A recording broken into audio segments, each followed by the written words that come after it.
我以前也覺得高樓大廈等於幸福感，可真走近看了才發現，揭開濾鏡才能看清香港和台灣。幸福在哪裡？在中國社交媒體上，你是不是也刷到過這種話？香港和台灣好酷啊，還不如我們內地的縣城。這種觀念在中國內地其實非常普遍。可我一直有個疑問，城市發達就等於鋼筋水泥嗎？在北京，我跟一位老大爺聊過，他說幾十年前的北京，路是破的，一下雨污水能游泳，而同一時期，香港和台灣已經有了高樓和秩序。後來中國大陸也有摩天大樓，可真住進這些高樓之後，看着萬家燈火，我卻發現沒有一盞真的屬於我。我們迷戀高樓，是以為買了房就能擺脫窮過的那種不安，可真正的安全感還是老房子還沒散掉的人情味。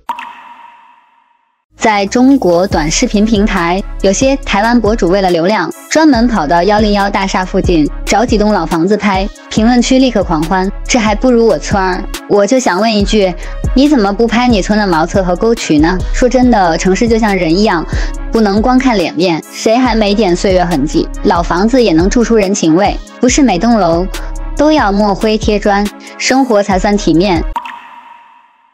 香港樓高是因為被擠到只能往上漲。官方數據顯示，全港真正用來蓋住宅的土地只有7%，而大型地產商手裡囤着全港1/3私人住宅土地儲備。結果就是700萬人擠在極少的土地上，為全球最貴的房價買單。所以香港的高樓很多時候不是幸福感，而是生存空間。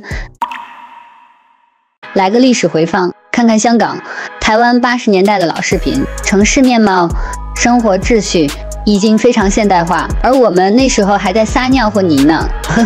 可今天呢？中國城市發展飛快，很多地方先追天際線，再補生活配套，樓市高了，幸福感卻越來越遠了。買不起房子的人焦慮，買得起的人背一身債，也有人斷供，最後房子沒了，家也散了。所以別再用破舊去否定一個地方了。問題從來不是誰的樓更高，而是老房子也能活得更安心。